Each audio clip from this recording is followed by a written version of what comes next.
Setiap kegiatan investasi harus melalui izin resmi dari OJK atau lembaga berwenang. Semua informasi terkait investasi wajib dibuka secara jujur atau transparan. Investor dijamin pelindungan hukum agar tidak mudah dirugikan. Mekanisme pelindungan dilakukan oleh OJK, Bursa Efek Indonesia, KPEI, dan KSEI. Instrumen investasi yang sah di Indonesia seperti saham, obligasi, reksadana, dan surat berharga negara. Investasi adalah aktivitas menanamkan modal bisa berupa uang atau aset lain dengan harapan memperoleh keuntungan di masa depan seperti dividen, bunga, atau kenaikan nilai aset. Sedangkan pasar modal adalah pasar atau bursa efek, tempat jual beli berbagai instrumen keuangan jangka panjang seperti saham, obligasi, dan reksadana yang mempertemukan investor dengan perusahaan atau pemerintah yang membutuhkan pendanaan. Namun, dalam praktiknya masih banyak ditemukan penyimpangan. Kasus yang menimpa Indra Kents dan Doni Salmanan menjadi contoh nyata adanya kesenjangan antara teori dan kenyataan. Keduanya memanfaatkan media sosial untuk mempromosikan binary option atau binomo melalui platform ilegal. Padahal binary option tidak diakui sebagai instrumen investasi resmi di Indonesia dan justru digolongkan sebagai perjudian online. Aparat penegak hukum kemudian menjerat pelaku dengan pasal yang berlapis, mulai dari KUHP tentang penipuan, Undang-Undang ITE, hingga Undang-Undang Nomor 8 Tahun 2010 tentang TPPU dan penyitaan aset hasil dari investasi ilegal tersebut. Penanaman modal di Indonesia diatur melalui Undang-Undang Nomor 25 Tahun 2007 serta Undang-Undang Nomor 8 Tahun 1995 tentang pasar modal. Regulasi tersebut atau Badan Koordinasi Penanaman Modal (BKPM) dimaksudkan untuk memberi kepastian hukum, menarik investor, dan melindungi kepentingan masyarakat. Penanaman modal adalah salah satu aspek penting dalam pembangunan ekonomi suatu negara seperti Indonesia. Untuk mengatur kegiatan penanaman modal, baik yang berasal dari dalam negeri maupun luar negeri, Indonesia memiliki kerangka hukum yang jelas dan komprehensif. Undang-Undang Nomor 25 Tahun 2007 tentang penanaman modal, undang-undang ini menggantikan Nomor 1 Tahun 1967 dan Undang-Undang Nomor 6 Tahun 1968 yang sebelumnya mengatur investasi di Indonesia. Selain Undang-Undang Penanaman Modal, pemerintah Indonesia juga mengeluarkan peraturan pelaksana seperti Peraturan Presiden Nomor 44 Tahun 2016 tentang Daftar Negatif Investasi atau DNI yang mengatur bidang usaha yang terbuka dan tertutup bagi investasi asing. DNI ini bertujuan untuk melindungi sektor-sektor strategis nasional sekaligus memberikan ruang bagi investasi asing di sektor-sektor yang diperbolehkan. Selain itu, Indonesia juga mengadopsi berbagai perjanjian bilateral dan multilateral yang mengatur perlindungan investasi asing seperti Perjanjian Penghindaran Pajak Berganda dan Perjanjian Perlindungan Investasi. Salah satu aspek penting dalam hukum penanaman modal adalah perlindungan dan kepastian hukum bagi investor. Selain itu, investor memiliki hak untuk menyelesaikan sengketa melalui mekanisme penyelesaian sengketa investasi baik secara nasional maupun internasional. Dalam praktiknya, Indra Kents dan Doni Salmanan, binary option tidak sesuai mekanisme investasi resmi. Binary option yang mereka promosikan tidak terdaftar di Bapeti maupun OJK, tidak ada izin sebagai instrumen investasi resmi. Mereka menggunakan aplikasi ilegal seperti Binomo dan Quotex yang beroperasi di luar hukum Indonesia. sehingga menyesatkan masyarakat dengan janji keuntungan cepat tanpa risiko, sehingga ribuan orang akhirnya mengalami kerugian finansial besar. Baik, yang selanjutnya yaitu hukum yang mengatur tentang penerbitan saham dan juga obligasi.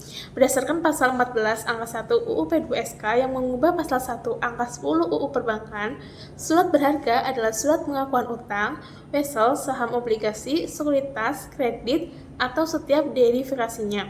Kepentingan lain atau suatu kewajiban dari penerbit dalam bentuk yang lazim yang diperdagangkan dalam pasar modal dan juga pasar uang.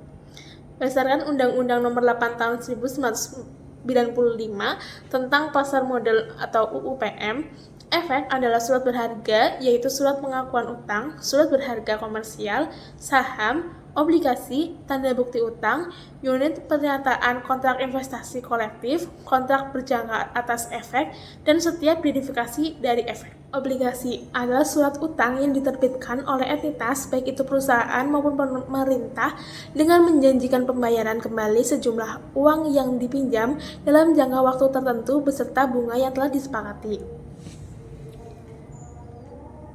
Penerbitan obligasi di pasar modal di Indonesia diatur dalam Peraturan Otoritas Jasa Keuangan Nomor 10 Tahun 2024 tentang penerbitan dan pelaporan obligasi daerah dan sukuk daerah.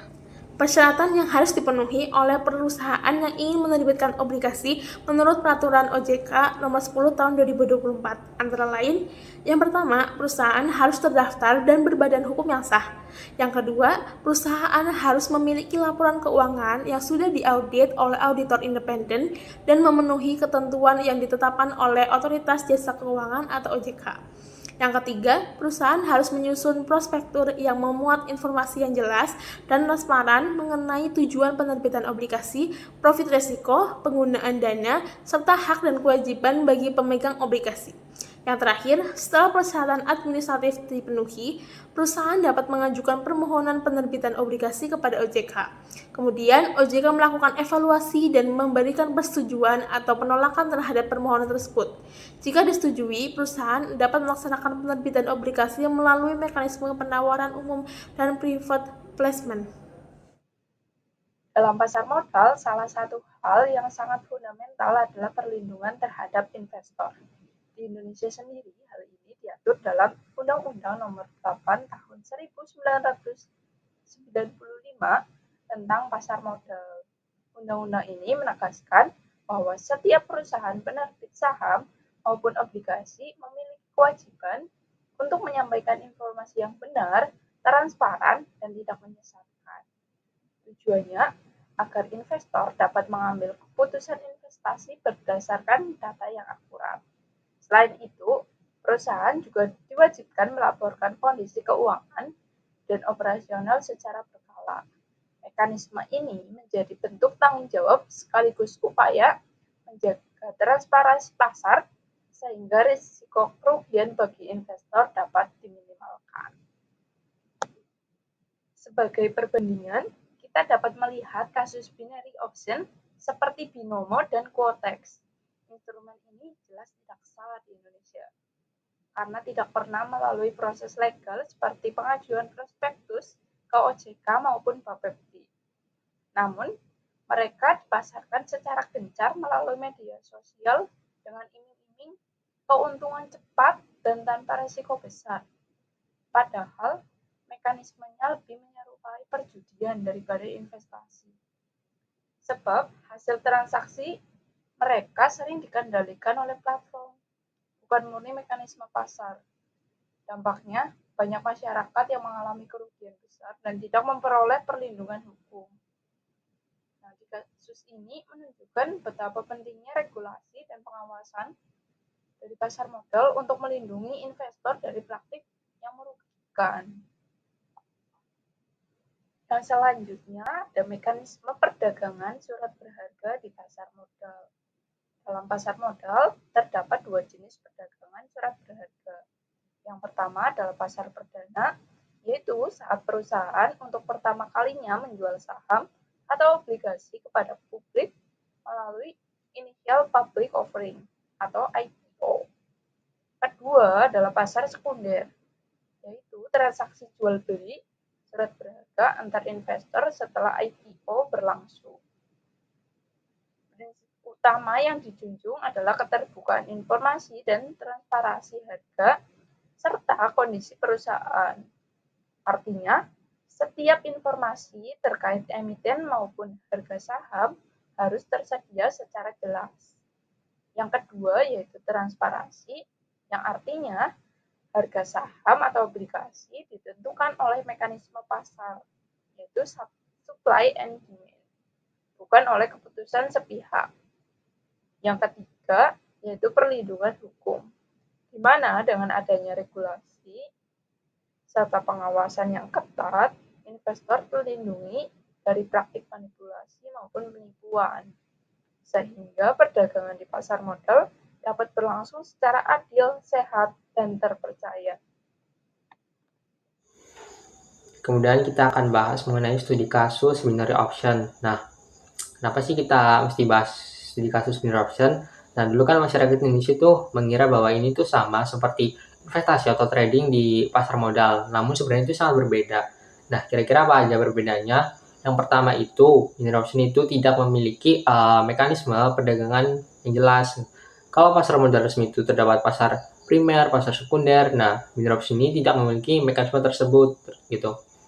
Nah, yang kedua, binary option itu tidak diawasi oleh lembaga pengawas seperti OJK, B, ataupun lembaga pengawasan lainnya gitu.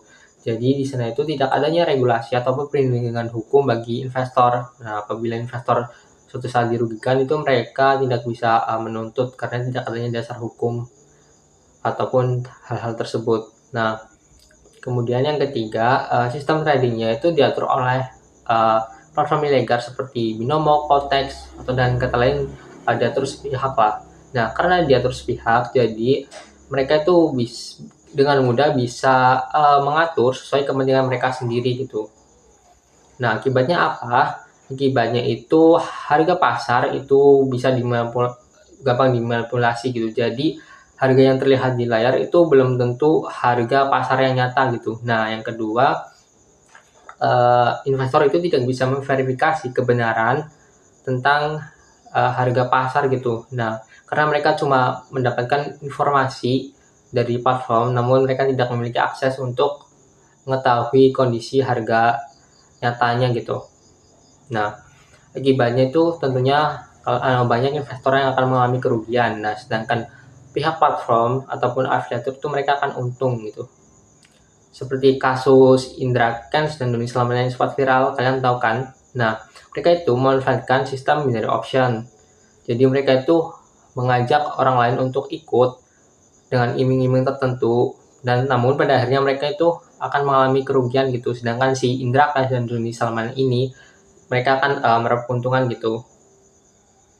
Nah, dari sini kita bisa mengambil kesimpulan bahwa tidak semua instrumen yang mirip dengan pasar modal itu legal dan aman. Jadi kita itu harus pintar-pintar dan selektif gitu.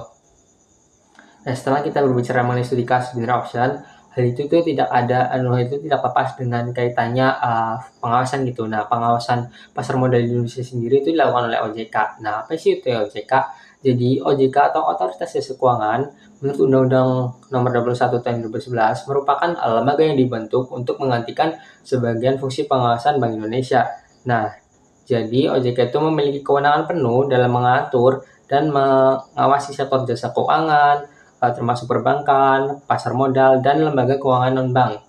Nah, berbicara tentang pasar modal, di sini OJK juga memiliki beberapa fungsi. Nah, yang pertama adalah fungsi regulasi. Artinya OJK itu membuat aturan agar pasar modal itu berjalan secara teratur, adil, dan efisien. Nah, yang kedua ada fungsi pengawasan. Artinya itu OJK mengawasi semua transaksi agar tidak terjadi kecurangan, penipuan, insider trading yang kayak merugikan investor, seperti itu. Nah, yang ketiga itu ada fungsi perlindungan investor. Artinya OJK juga memberikan jaminan hukum supaya investor tidak dirugikan gitu. Kemudian yang terakhir ada fungsi penegakan hukum. Nah, OJK juga berwenang untuk menjatuhkan sanksi administratif dan juga melaporkan tindak pidana ke pihak aparat hukum gitu. Jadi OJK itu bukan sekedar sebagai regulator saja, namun juga sebagai dan kata lain kayak penjaga pintu gerbang gitu di pasar modal.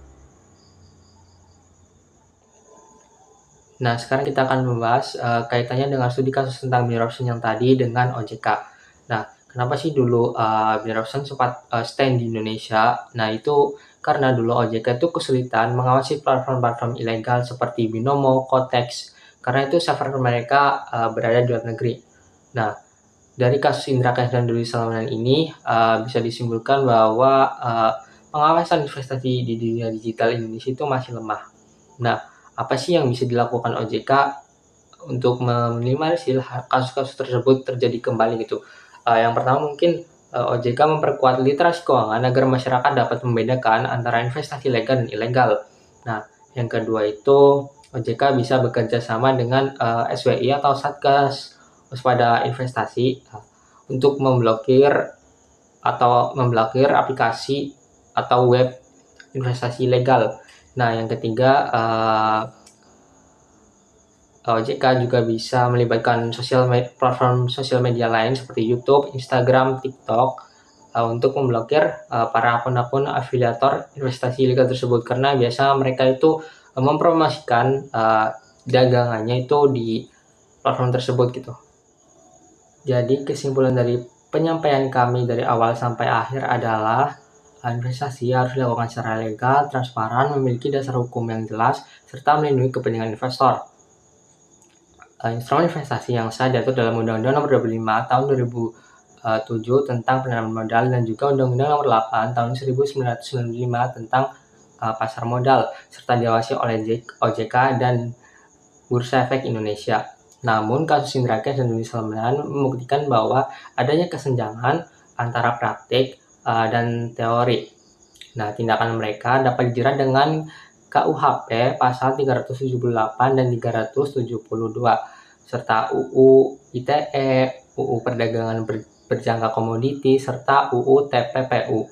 Oleh karena itu, perlu diperkuat upaya literasi keuangan, pengawasan digital oleh OJK dan Satgas Waspada Investasi, serta penegak hukum tegas terhadap pelaku investasi ilegal agar masyarakat itu lebih terlindungi dari kasus serupa dan tidak terulang kembali.